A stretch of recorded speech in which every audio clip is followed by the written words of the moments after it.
Assalamualaikum warahmatullahi wabarakatuh. Bertemu lagi dengan Bu Retno di channel Insan Seni. Jangan lupa terus dukung channel ini dengan like, share, dan komen positif ya. Kali ini Ibu akan menjelaskan tentang layout desain grafis dalam mata pelajaran TIK pertemuan kedua. Simak sampai tuntas penjelasan Ibu sampai akhir ya anak-anak.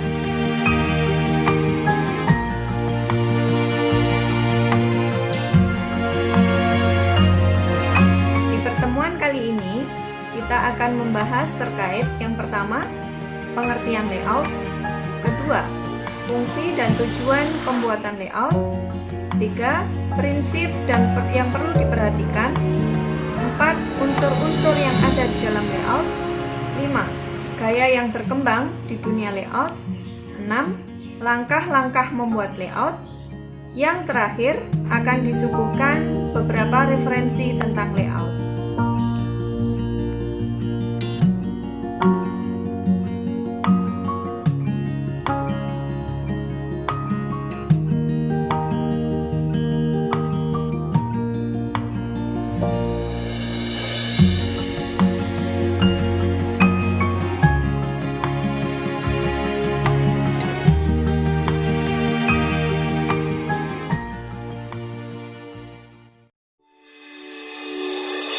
Secara istilah, pengertian layout adalah usaha menyusun, menata, dan memadukan unsur-unsur komunikasi grafis seperti teks, gambar, warna, dan lain-lain menjadi media komunikasi visual yang komunikatif, estetik, persuasif, menarik, serta mendukung pencapaian tujuan secara cepat dan tepat.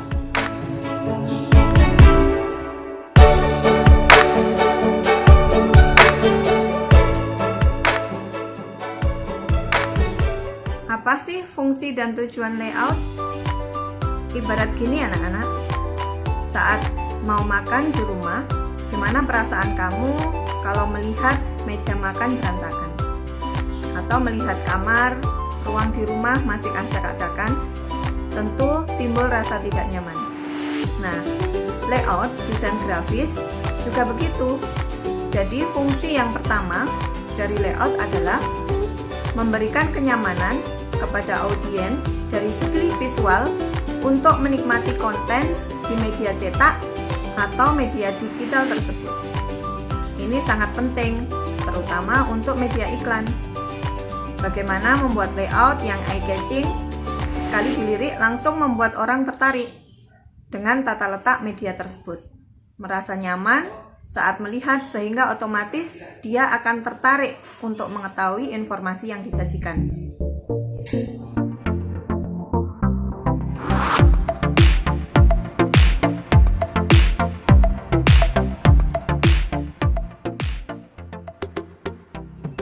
Yang kedua, tata letak akan memberikan ciri khas atau karakter dari sebuah media. Ini juga berlaku dalam kehidupan sehari-hari anak-anak. Siswa yang rajin dan siswa yang malas bisa dilihat bagaimana dia mengatur tata letak di mejanya, mengatur tata letak di isi tasnya, mengatur tata letak pernik-pernik pakaiannya. Nah, media grafis juga begitu. Tata letak akan memberikan image bagaimana karakter dari media tersebut di benak audiens.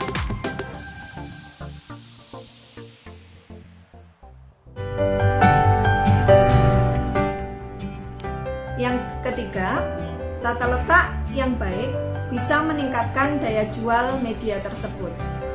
Ini akan menjadi nilai yang sangat penting karena akan memberi profit langsung, terutama untuk media visual yang ditujukan sebagai iklan pada produk tertentu.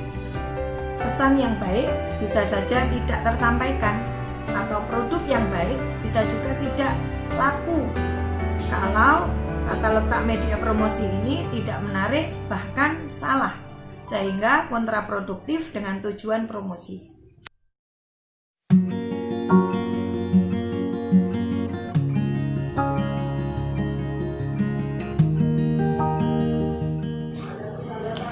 Berikutnya, prinsip-prinsip yang perlu diperhatikan dalam proses layout adalah keseimbangan atau balance. Yang kedua, kesederhanaan atau simple. Ketiga, kontras atau kontras. Yang keempat, penekanan atau emphasis. Dan yang terakhir yaitu harmoni.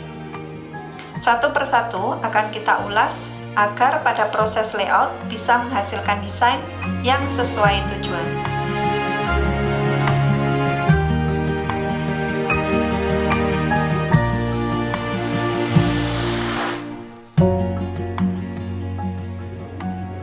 Yang pertama adalah prinsip keseimbangan, yaitu prinsip dalam komposisi yang menghindari kesan berat sebelah atas suatu bidang atau ruang yang diisi dengan unsur-unsur rupa. Keseimbangan adalah suatu hal yang amat penting dalam menyampaikan informasi.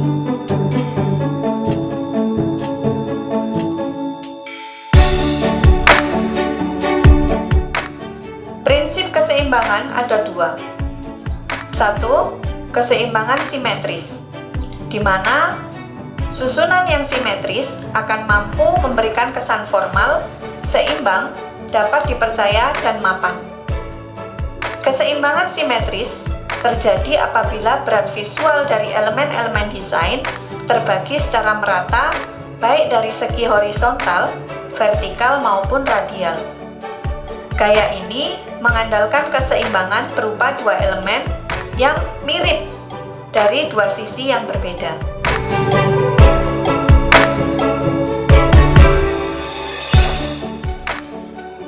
Yang kedua adalah keseimbangan asimetris, di mana susunan yang asimetris sering dipergunakan untuk menggambarkan suatu dinamika, energi, serta pesan yang tidak formal. Keseimbangan asimetris terjadi ketika berat visual dari elemen desain tidak merata di poros tengah halaman. Gaya ini mengandalkan permainan visual seperti skala, kontras, warna untuk mencapai keseimbangan dengan tidak beraturan.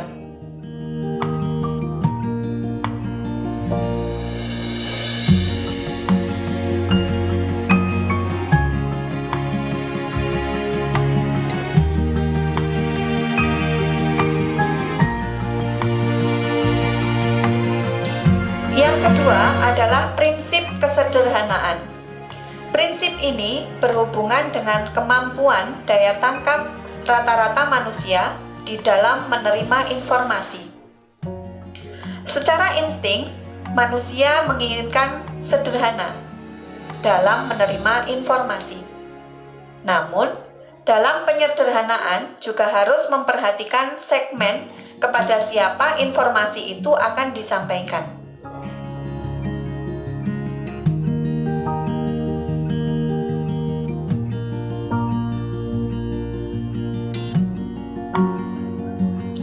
Yang ketiga, kontras. Maksud dari prinsip kontras adalah menghindari elemen desain dalam halaman yang tampak serupa.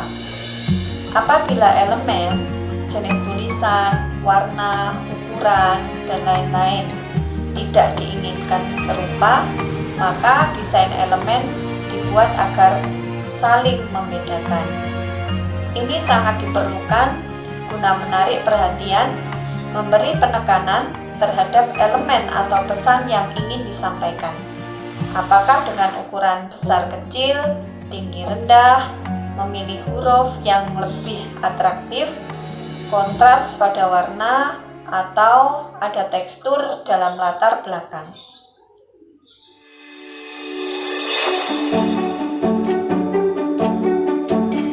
Yang keempat, emphasis atau penekanan. Memberikan penekanan pada bagian layout dengan membuat titik-titik tertentu agar memperoleh fokus perhatian. Penekanan lebih mengarah kepada titik perhatian atau eye-catching dalam suatu tata letak. Pada sebuah karya grafis, memungkinkan adanya lebih dari satu stressing, namun harus dibedakan mana yang akan dijadikan fokus utama, agar tidak mengesankan berebut perhatian yang akhirnya membuat pesan di dalamnya menjadi tidak efektif. Penekanan dengan membuat judul atau ilustrasi yang jauh lebih menonjol dari elemen desain lain berdasarkan urutan prioritas atau pilihan warna yang menonjol, sehingga membuat sasaran segera tertuju pada bagian tersebut.